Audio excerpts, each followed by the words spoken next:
Ladies and gentlemen, boys and girls, Fazbear Entertainment would like you to put your hands together for the one, the only, Freddy Fazbear. Rewritten!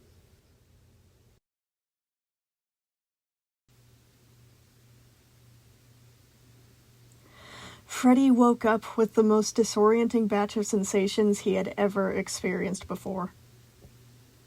For one, he was currently stuck to what felt like a cylindrical pipe, and for two, gravity didn't seem to be working. The laws of physics were trying to tug him downwards, but for some reason he stayed on the pole, the thing keeping a hold of him with no support from any bonds. Everything in his body was pulling towards the pipe instead of down. No, he realized, not a pipe or a pole. It was a rod of what looked like several pieces of scrap metal, all fused together as one. It was not flimsy, instead built thick around the middle, enough that he was almost lying flat against it. His eyelids were peeled back in attempts to get closer to it, his ears and fingers the same.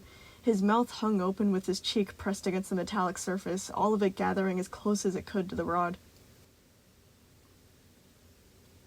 Freddy tried to move as his systems came back online, but something was wrong. He was stuck, like he was now a part of the rod. That thought sent a bolt of panic up his endoskeleton. His eyes flickered on, finding nothing but darkness and flashes of pale, artificial light at first. He couldn't move his head or anything else. His singular eye was luckily not pressed against the metal, rolling around now, scrambling to gather answers on what was happening. Freddy found himself dangling from the ceiling of a massive gray cavern. Expansive, slick walls surrounded him, cutting downwards as a tall shaft. The structure was reinforced with support beams made of steel, digging all the way down out of sight. The place was only dimly lit by a few generator lights set up on a nearby platform, the moisture in the air flooding his mouth with a tang of wet iron.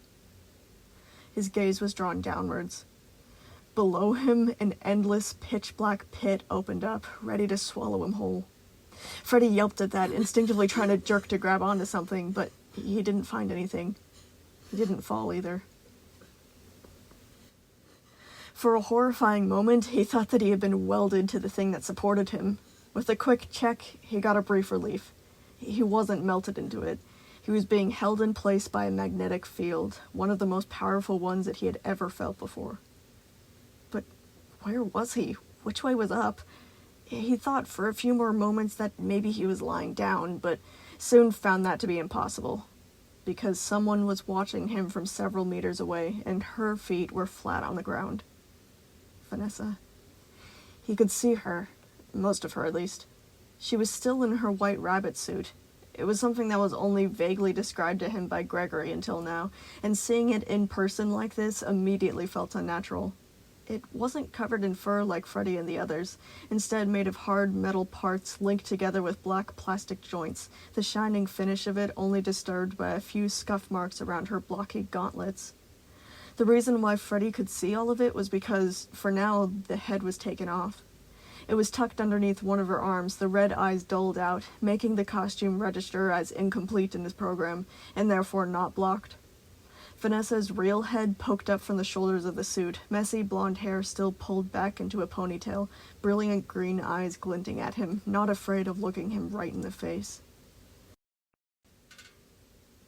He tore his gaze away from her, sluggish thoughts scattering all over the place as he slowly recovered from the shock of it all. A few meters below where Freddy was hanging, a thin bridge spanned from one side of the pit to the other. It was small enough that he doubted that it could hold his weight. And then he froze up, the breath knocked out of him. They were surrounded by staff bots. Normally, seeing them meant nothing. Their only purpose was to restock shelves and hand out maps, no more threatening than a mop and a wet floor sign. But these were different. These were scrapped staff bots, ones that were too broken to be used anymore. Rust infected every surface, not leaving one trace of their glossy white paint behind, holes poked in the thinnest parts of their lumpy shells. Many had jagged stumps in place for arms, frayed wires sparking and slithering restlessly, pieces of their endoskeleton revealed through chunks of missing plating. Every one of them was cut in half at the waist, their usual wheels nowhere to be seen, forcing them to use crippled hands to drag themselves along, doomed forever to crawl wherever they went. Their once smooth heads were now crisscrossed with deep cracks, their eyes scraped and chipped at the edges, completely blacked out as if too deteriorated to work anymore. Instead of being used for sight, those empty eyes leaked a milky, yellowish fluid that trickled into the fissures along their necks and shoulders, green smears of mold trailing after them. Terror and disgust assaulted him at the sight, his whole body clenching up even though he couldn't move from where he was pinned, finding it more and more difficult to draw in air as he struggled to cool his overheating processor. His eyes zipped back and forth across the cavern, finding more and more of the broken robots in places that had once seemed dark and empty. Some were squirreled away in the crevices and folds of the stone walls, others clinging to the supports below the bridge, many more poking their heads out of sewer pipes, all of them adding to the dribbling black fluids that smeared down the rocks. Though there was no blood or guts, the sight of them all was just as mortifying to him as a room full of mutilated bodies. Seeing his family being repaired in parts and services was nothing compared to this. For a while, he was just stunned, his breath lodged in his throat, systems slowly beginning to burn as his gaze snapped from one to the other. He couldn't keep his eyes away from it all, no matter how much he wanted to stop. The further he looked down, the more he regretted it. There wasn't just staff bots on the bridge and the platform. There were staff bots all the way down at the bottom of the pit. Now that his eyes were adjusting, he could see it.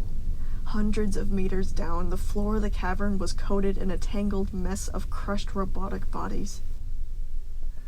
He spotted the tips of metal fingers poking up from the carpet of brown and gray rust, heads craned back and staring up at him. They began to twitch and rise together, all of them reaching up eagerly, even if they had only broken joints and exposed endoskeletons to offer. He could see the starved need in their empty eyes, even from so far away. They wanted nothing more than for Freddy to fall right into their grasp and join them.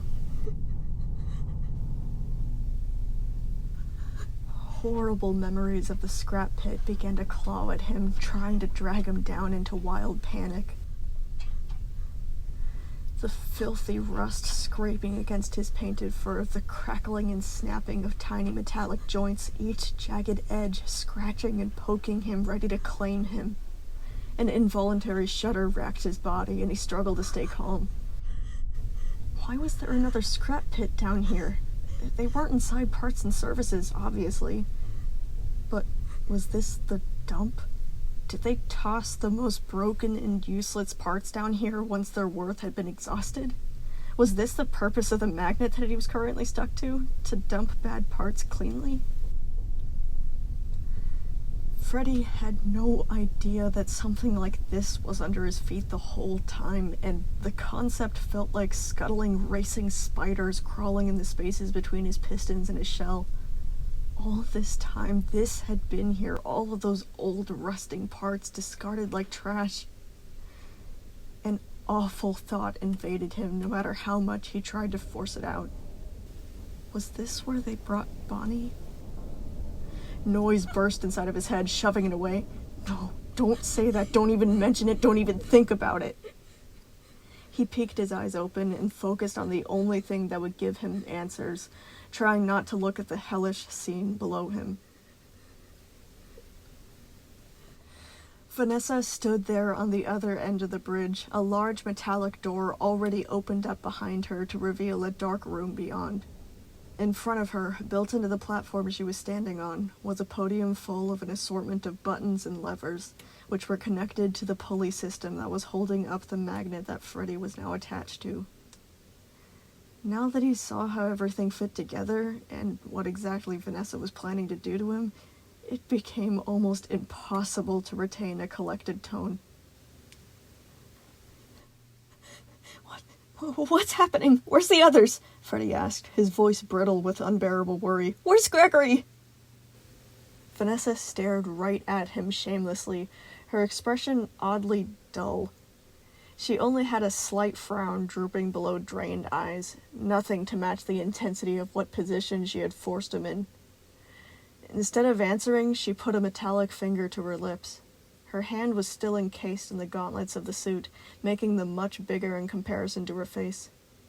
She pointed a red claw down towards the staff bots, whispering to him, I would advise you not to wake them up. They'll do anything to get new parts. Another awful tremor gripped his body, and yet he still didn't budge an inch in the magnetic field. Vanessa circled the platform, tilting her head to get a better look at him.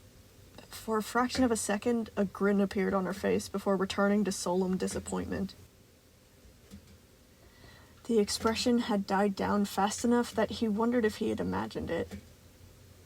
A new sound came to him far behind him, a groan of pain. Roxy? Chica's voice said, out of view. What's going on? Are you there? He remembered with a jolt what had happened before he shut down. Then, even worse, Roxy and Monty's voice came to him. What the... Wait, hold on! What's happening? They were all stuck to the rod as well, but on the opposite side so that they couldn't see each other. She had gotten to all of them, he realized with pummeling dread.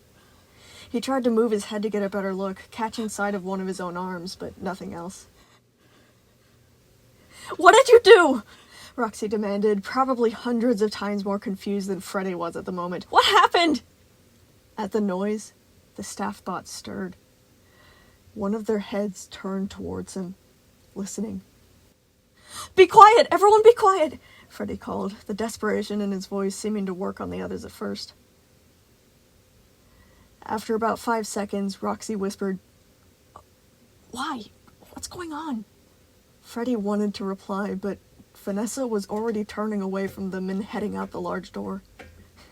Vanessa, wait, he said. You're just gonna leave us here? He hadn't really expected her to stop. When she actually did look back, he wasn't sure what to say. Look, if you just sit tight and wait for me to come back, nobody will have to get hurt, she explained. It shouldn't take too long to write the code that'll redact your memories. So don't try anything. The pressure in the air increased, making it feel like his metal was being dented inwards, crushing him. Whoa, wait! Monty started hollering. Hold on, you can't just go! Don't leave us, please! Chica called, Roxy adding to the panicky begging. You can't just do this! Can't you at least explain what's going on? Quit shouting at me, then maybe I'll talk, Vanessa said simply, still at her normal volume, forcing the others to strain their ears to hear past their own voices. Roxy set off a few more censored curses, but eventually the protests died off. You all sound so stupid right now. Can you stop pretending like you don't deserve this? Vanessa asked bitterly. She sighed, putting one hand on her hip, tilting her head up to look at them better. You know what? I have time. What stupid questions do you have for me? Freddy tried to pull himself together, scrambled words flashing behind his mouth, each of them struggling to get there first. Vanessa, why are you doing this? Freddy asked, still more confused than ever. She seemed to think it over for a few seconds, but eventually replied, You wouldn't understand. No, I would if you just talked to me, Freddy insisted. I promise I won't get mad. She snorted in amusement.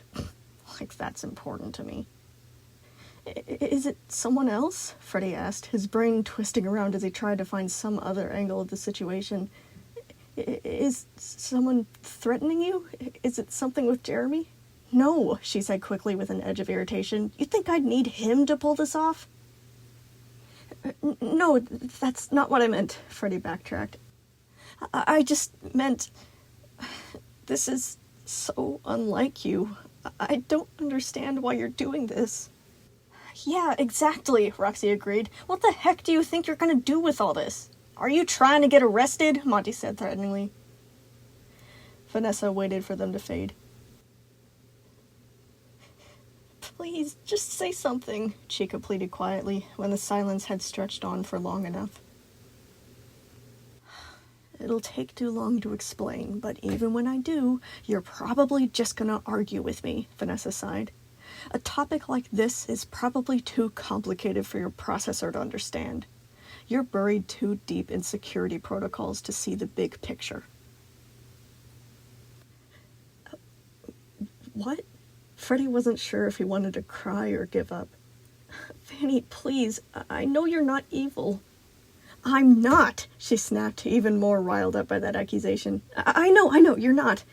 Freddy tried to reel it back in a little, saying slowly, I don't believe that you could do something like this. I don't believe that you would kidnap James for no good reason, but if you're in over your head, if someone else is forcing you... Freddy trailed off, reminded of all the things that Moon had been ranting about when they had to close the daycare after the incident with Sophie. Even though he knew now that it was only the effects of the chip, still, it was easier to accept that conspiracy rather than... Freddy clung on to one last chance, asking her, Is it Afton? Is he controlling you somehow? Is he back? She turned fully towards him, meeting his gaze firmly. Why do you keep thinking that? She asked, her lip twitching as if she was genuinely offended. Afton is dead. He's been burning in hell for decades now. He felt a little dumb after that, scrambling to pick up the pieces that remained. He said, But why would you be doing this if he's... No, listen to me, Vanessa interrupted, a gleam in her eyes. I am not like him. Afton stumbled onto the discovery of a century, and he did nothing with it. Nothing. He wasted it on a perverted desire to make himself some immortal god. He was nasty, he was sloppy, and he had no idea what he was doing. She straightened her spine, tilting her chin up. But I do know what I'm doing.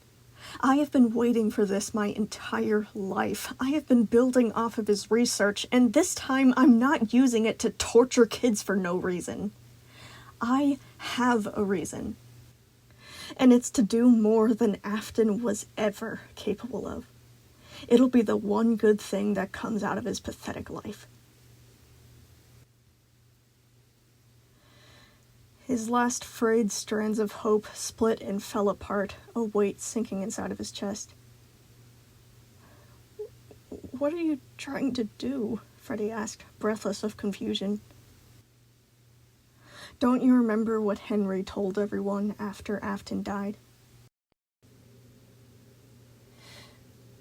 Freddy slowed down a bit and then said, Well, yes, but he was talking about reviving ghosts. Vanessa, ghosts aren't...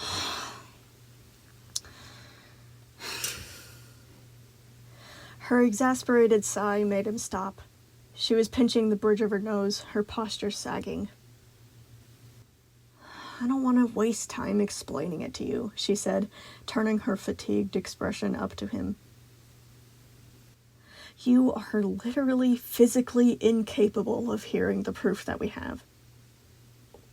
What? Then Vanessa told him something, but he couldn't hear it. Yes, he could see that her mouth was moving. Yes, he could sense that she was making sounds. But his mind bent around it, glossing over the sentence, coming up with a gray fuzz. He tried to recall that sound, to pull together the letters and words that she had spoken only a few seconds ago, but all he heard was static.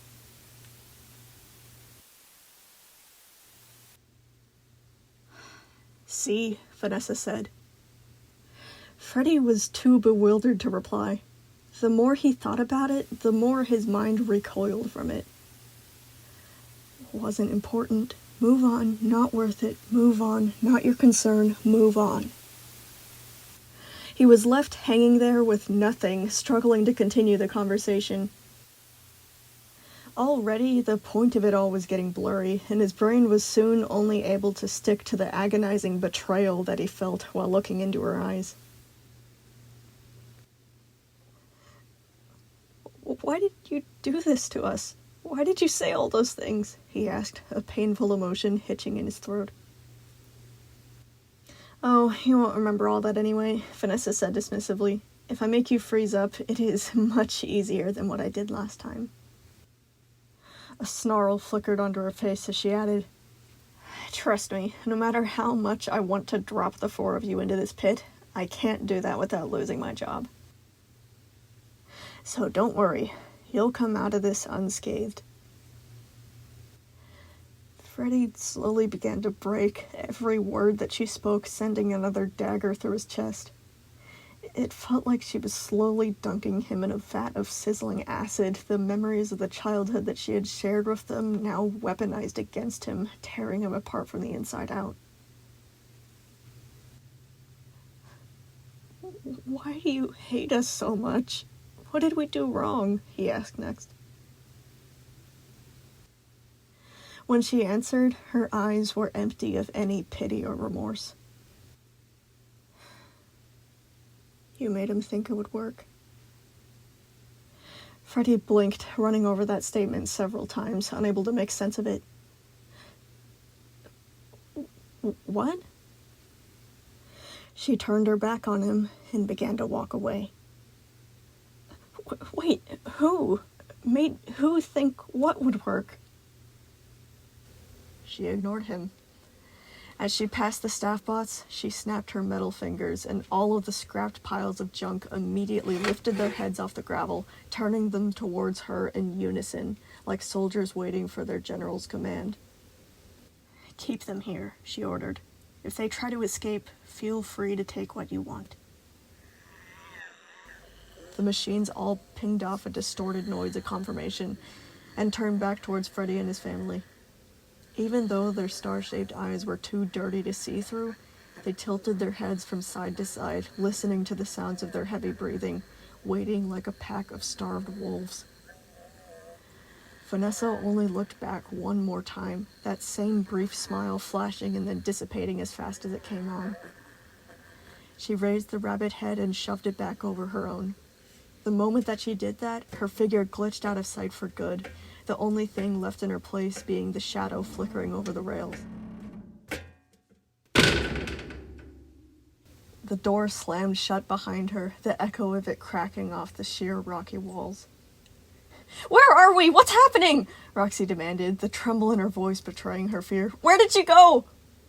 Her voice bounced around the cavern's expanse, and in turn, the scrapped staff bots began to move. All of their heads turned, slowly, each of the jagged, rusty joints in their necks creaking awfully with the movement. Their eyes couldn't see them, but that didn't stop them. The closest ones dug their jagged fingers into the rock, heaving with all the strength left in their disintegrating bodies, dragging themselves along. The screech of metal against rust reverberated back off the walls hundreds of times over.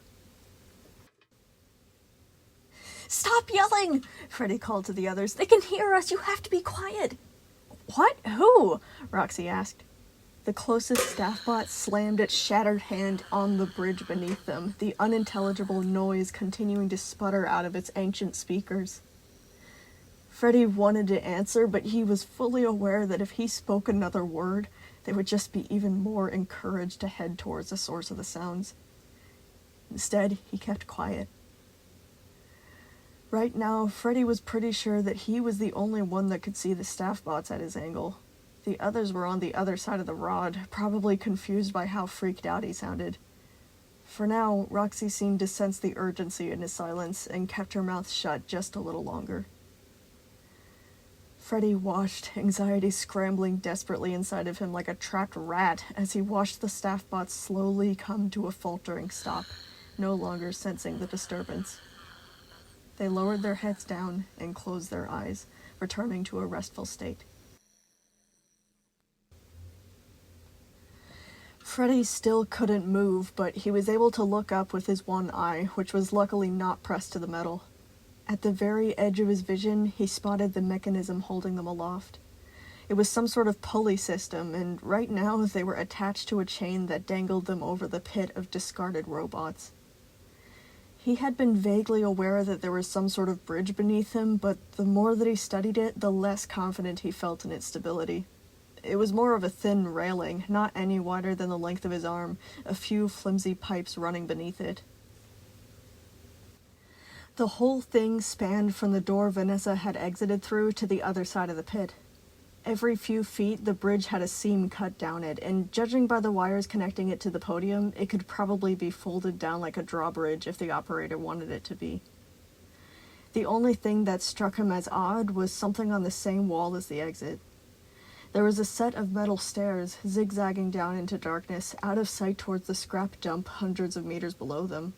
Unfortunately, it was too far away to be useful in their escape. We're okay, guys, don't worry, Chica said, her voice not matching her words' enthusiasm at all. We'll be okay, there's a way out of this, we can do it, come on, guys. The staff bots twitched at that, stirring from their sleep. Freddy's chest clutched tight at the sound of her voice, calling as loud as he dared, Quiet! Again, everyone was silent, trusting his judgment like before, obviously confused at what could make him so alarmed. He wanted to explain, he wanted to communicate and see if they were okay and figure out how to escape, but he forced himself to stay quiet, holding his intake of air. The staff bots eventually relaxed. He did too. Freddy's mind spun with dozens of questions. Was Gregory okay? Did she hurt the others on the way here? How long did they have until Vanessa came back? How in the world did she drag them all here by herself, much less attach them to this thing?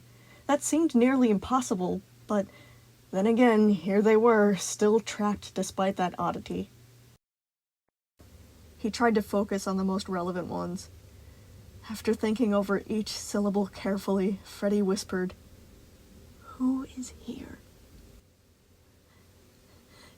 Chica, Roxy, Monty. A pause. Moon? Freddy asked, to be sure. I don't see him, Chica said.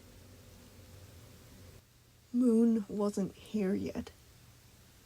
Would she be doing the same to him, bully him relentlessly until he cries and then knock him out? But even with her suit, Freddy couldn't imagine Vanessa being able to stand a chance against Moon, especially not with his advanced security mode. She would need to surprise him. She would need to... And then he figured it out. They weren't being just held here to wait for their doom. They were bait. Freddy was beginning to overheat even more, the gears inside of him whirring with growing terror. He could practically feel the steam rising from the breaks in his joints. He closed his eyes, trying to calm down and assess the position that he was stuck in. He was lying on his stomach against the metal clump, one of his arms trapped beneath his chest, his head pulled sharply against an edge, legs in a lopsided posture. He took in several breaths to cool his system, gathering up his strength and pushing with the arm trapped beneath his chest and the lumpy metal surface. It was such a strange sensation to be putting all of his energy into one simple act of getting up, and yet all of his efforts were for nothing. He even tried to do simpler things like move his head or feet, anything at all. It did nothing, no matter how hard he struggled, only succeeding in exhausting him. The whole rod of metal swayed back and forth as the others tried to pry themselves away too. Freddy rested for a minute, then pushed all the strength that he had left into peeling himself away from the clump of metal, his entire body beginning to burn with the strain. Freddy's efforts were fruitless, and he went limp again, gasping. The staff bots just stared blindly at them, curious from the grunting sounds that they were making in their useless efforts to escape. Freddy swore that he could smell the rusting metal in the cold air. Again, the memories of the scrap pit and parts and services tried to invade him. All of those broken down metal bodies thrown away and left to die, trying to drag him down with them. And this dump, it would be worse, so much worse. It would be forever this time. They would never see the light of day again. He would never see the children again. They would just spend the rest of their natural lives forgotten and rusting and slowly deteriorating wire by wire. No, please, he couldn't go back down there. He couldn't go back, please. Freddy closed his eyes, fighting the screams that were trying to burst out of his throat. Think. Do something useful for once in your life. As Freddy tried to find out what to do, the others began to get antsy. Chica was whimpering, calling to the others. Roxy was hissing in frustration, Monty doing the same, the metal clump not giving them an inch of relief. "What's going on?" Chica whispered, the staff bots twitching excitedly at the sound. "Why are we being quiet? Is there something over there?" The closest scrapped bots jerked, their speakers chattering, dragging themselves a few inches closer. Two were closing in on the bridge. The first was missing an arm, having to use its chin as an anchor, while the second had a chunk taken out of its head, the delicate casing of its processor exposed and sparking with each movement. Those two blocked the bridge, leaving no room to sneak past, even if they managed to get down from the rod. "Staff bots," Freddy whispered in response, feeling like his shell was being filled with needles as a staff bot dangled the exposed endoskeleton of its hand under the bridge and began to lower itself down to the first two, the coils of wires and cords trailing after it like spilling entrails. "What? Staff bots?" Roxy said, back at her normal volume. "That's what you're scared of? Seriously?" "Please, be quiet. They're all broken. They're so..." Freddy tried to quiet her, but she was already losing the concept of how important the silence was. Overwhelmed by the frustration of her helpless situation and growing much too confident after the staff bot reveal, Roxy changed objectives, howling, "This is all your fault!" "I'm sorry," Freddy cried, guilt tearing through him. "I'm sorry, I tried, I was just..." "No, not you," Roxy corrected. "Monty, I meant Monty!" Even more staff bots woke up at that, reaching with their broken fingers and dragging themselves across the stone, sending up tiny sparks, leaving behind a trail of dark brown rust. "We have to be quiet, please don't fight," Freddy whispered, but nobody was listening to him anymore. He couldn't bring himself to blame them. If he wasn't staring right at the hungry look in the staff bot's eyes, he would have found it to be a silly excuse to stop the others from arguing. "What did I do?" Monty yelled to Roxy, back from the other side of the metal rod. "You got caught just like I did! If you weren't such a jerk, Vanessa wouldn't have caught me alone," Roxy said. The staff bots snagged their fingers onto the safety railing, jerking closer to them, quivering with anticipation. "You were the one to insist on wandering off on your own," Monty shouted. "Don't try and pin this on me!" Another staff bot reached the bridge and clattered onto it, the others closing in. "Now we're all done for!" Roxy continued, ignoring Monty's justification. "We're all gonna let James get killed. This is just perfect!" No, we're okay!" Chica's sudden cry cut through their argument. Chica was the closest to him, letting him witness the edges of her seashell-colored feathers tremble as she was quickly overwhelmed by hysterics. No, we're okay, keep trying!" Freddy wanted to say something comforting to her, to tell her that it would be okay, but nothing would come out of his mouth. He was fixated on the staff bots who were rapidly advancing towards them, parts of them breaking off in the rush. The one with the hole in its head lost an arm, the frayed wires splitting apart as the joint finally snapped. The one with a missing hand made a grab for the disconnected piece, but slipped and let the limb tumble down into the dark, to be claimed by the horde beneath them. "Please, stop shouting at each other. You have to be quiet," Freddy said, keeping his voice at a strained whisper, but to no avail. "Stop yelling at me," Monty said to Roxy. "Why do you always do that? You're making it worse. Just stop already." "You know what? No!" Roxy snapped back, her rage growing. No, I'm not gonna stop if I'm about to forget all this anyway. You're mean and dangerous and stupid. You're supposed to be our band's new bass player, but honestly, you just feel like some random hobo who just waltzed in. Why do you hate me so much? Monty hollered. Why is nothing ever good enough for you? Because you'll never be like Bonnie, Roxy snarled, voice hitching beyond her control. You ruined us! What do you want me to do about that? Monty cried. I didn't ask for this, you know. I didn't ask for them to bring me to life. And Bonnie didn't ask to be scrapped! Freddy couldn't take it anymore. Stop! Stop! Everyone, please, just stop! I'm sorry! A heated silence descended on them.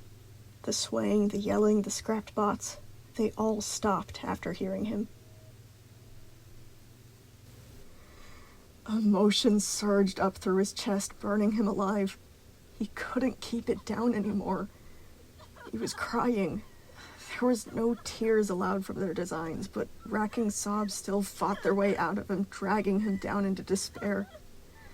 His cries were probably the only thing that was keeping the rest silent, and he hated himself for it. He was supposed to know what to do. He was supposed to encourage them all, and here he was, crying like a little cub.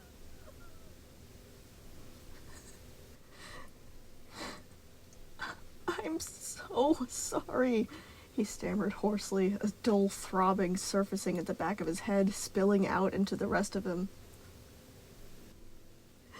I'm so sorry. I've been really trying to keep you all happy, but I don't know what I'm doing, and I'm so... Freddy trailed off, clenching his throat shut to try and stem the flow of whimpers. He stared emptily at the pit that they were dangling above, the darkness stretching on forever. He had to shut up. Freddy did his best to hold it back, pushing it all down, practically strangling himself in the effort. The silence rolled back in as impenetrable fog.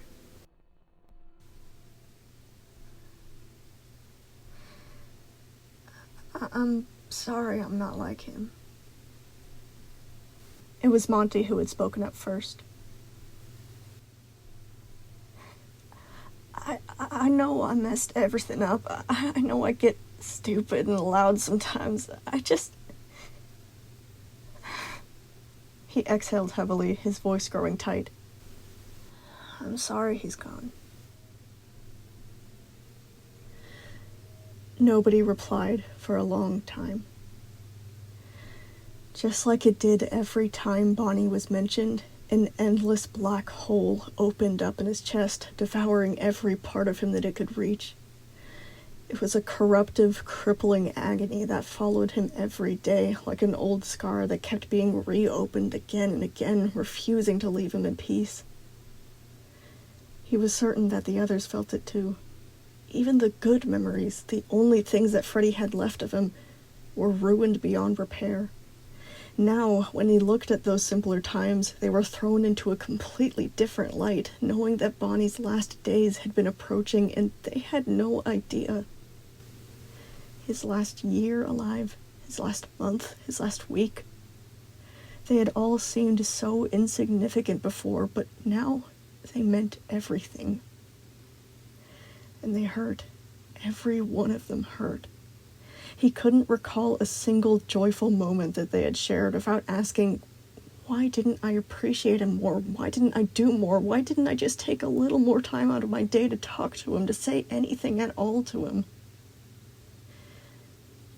But still, that pain didn't take priority over the pity that he felt for Monty.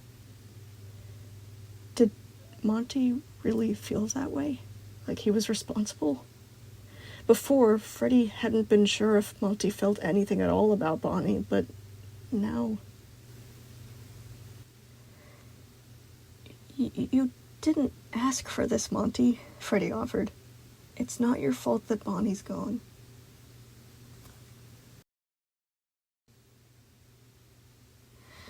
Freddy couldn't see Monty directly, so for several long seconds he wondered if his reassurance had fallen on deaf ears.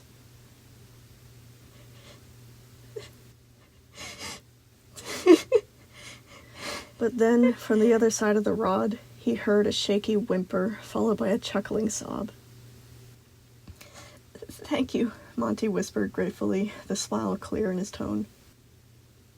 "That means a lot to me."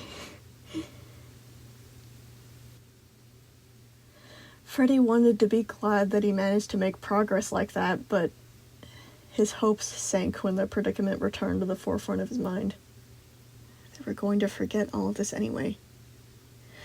Still, that didn't seem like a good reason to not care about Monty's feelings.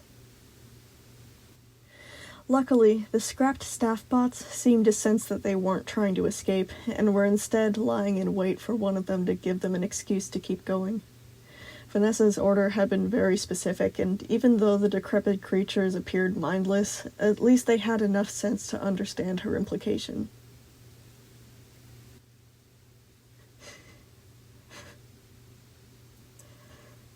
"They're going to scrap me," Roxy said, breaking her miserable silence. It took a few seconds for the sentence to register to him. When it did, Freddy said, "Oh, no, Vanessa said that she wasn't going to drop us. I'll figure something out." "No, that's not what I mean," Roxy said, her words shriveled and defeated in her mouth. "Jerry, he's planning to scrap me. Vanessa told me."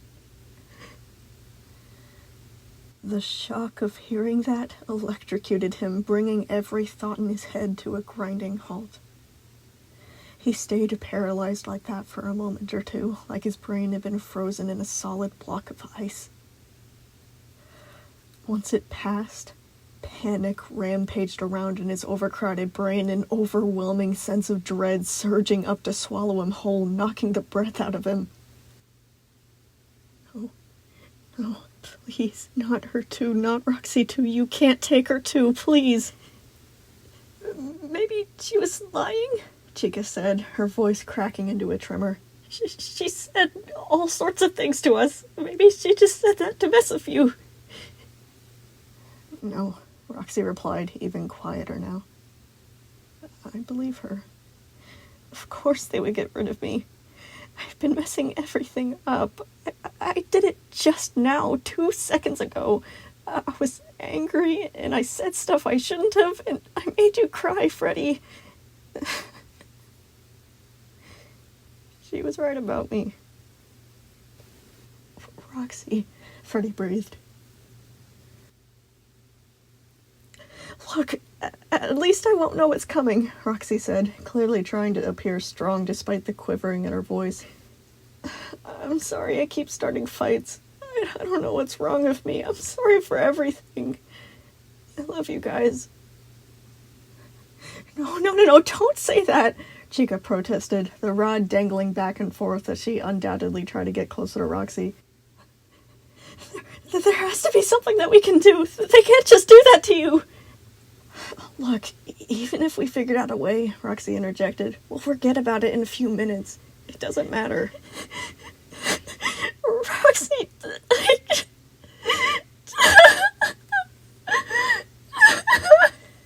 Chica collapsed into weeping, unable to get another word out.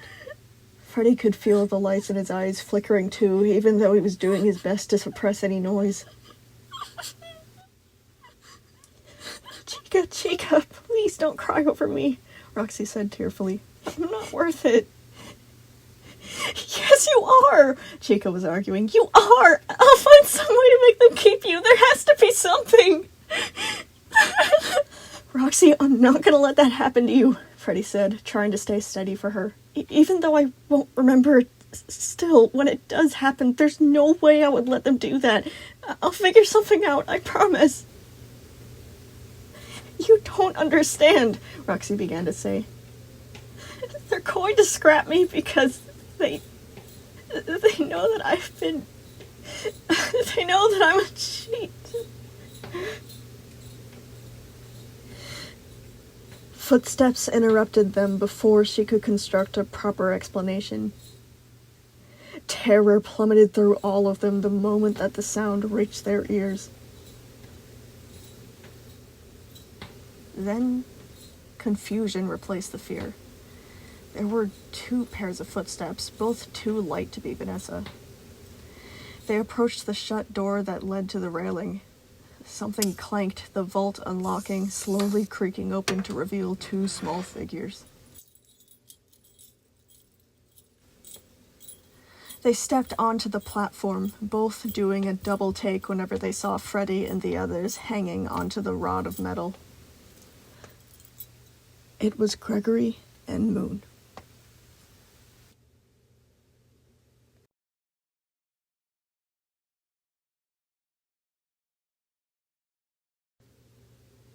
February 1st, 2087.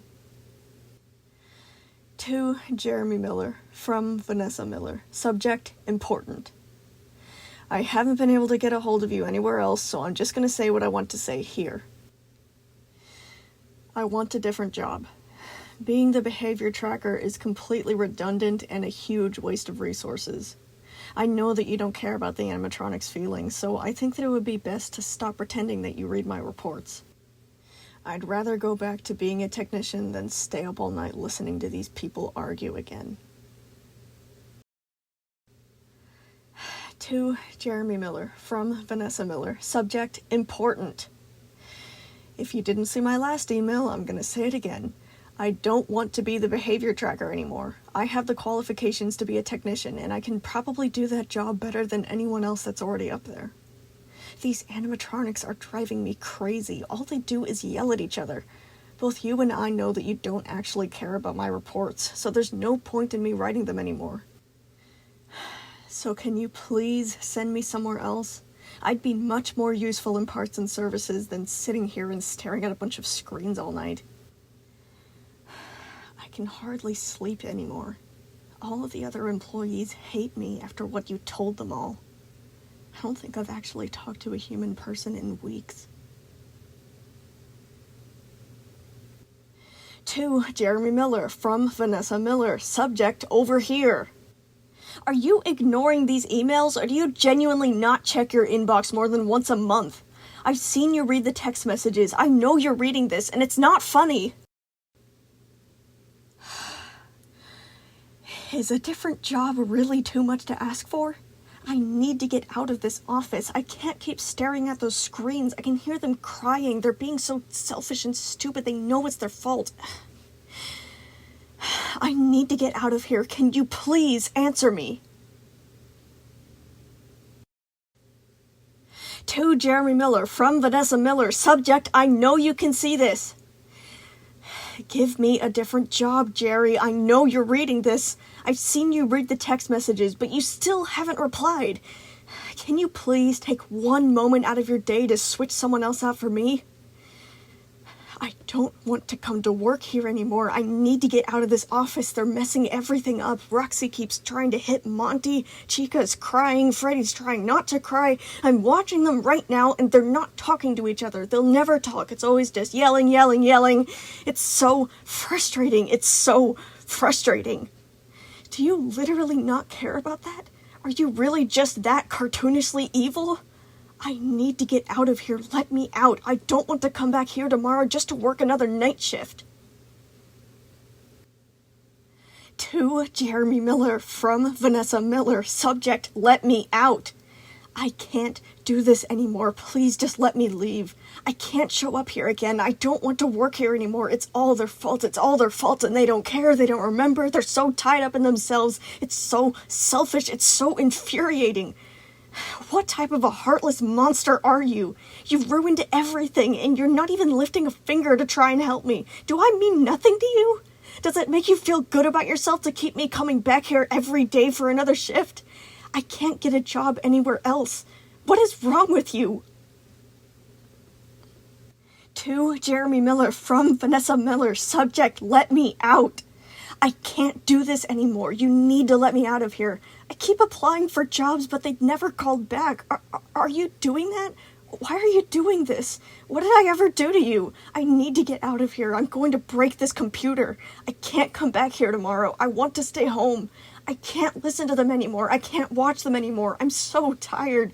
I want to get out. I can't stare at the screens anymore. It's always the same thing every single night. It's the same every single time. They won't stop. Everything's falling apart. I can't watch this happen anymore. I want to rip Monty's jaw off. You made them like this. They're stupid and mean and selfish because of what you did to them. Do you not care about that? Am I nothing to you? Let me out! To Jeremy Miller from Vanessa Miller. Subject, let me out! Why aren't you answering me? Look, I know you're probably still mad at me. I know I sunk way too much money into the Monty experiment, but this is just ridiculous. You're just like everyone else. You think I can't do anything right. You think I'm just a big, useless twat who has nothing better to do. I have been the behavior tracker for 8 years. Isn't that enough for you? These stupid robots are so annoying. They're so annoying. I can't do this anymore. Please just let me out. Please just talk to me again. Why is everything going away? To Jeremy Miller from Vanessa Miller. Subject, answer me. I hate you! I hate you, and I hate this stupid place, and I hate these stupid robots. It's all their fault, and they don't care. They don't care at all. It's always just them, never me. Do you even care about me? You're going to care when I find your big fancy house and cut you up into tiny little pieces. You might be able to survive without a job, but I can't. I can't quit. You know I can't quit. You're doing this on purpose. I know you're looking at this. Answer me! To Jeremy Miller from Vanessa Miller. Subject, answer me. So you have time to file for a restraining order, but not the time to answer my stupid emails? You know I'd stop if you gave me a different job, right? That's all you have to do. Sign one paper. Is that too hard? Why are you doing this to me? I don't deserve this. I don't want to watch these robots anymore. They're so annoying. It's been 8 years. I could feel my life dripping away. Just let me out. That's all I'm asking for, please. To Jeremy Miller from Vanessa Miller. Subject, let me out. I'm just going to keep sending these until you let me out. To Jeremy Miller from Vanessa Miller. Subject, let me out. Let me out. Let me out. Let me out. Let me out. Let me out. Let me out. To Jeremy Miller from Vanessa Miller. Subject, let me out. Let me out. Let me out. Let me out. Let me out. Let me out. Let me out. To Jeremy Miller from Vanessa Miller. Subject, let me out. Let me out. Let me out. Let me out. Let me out. Let me out. Let me out.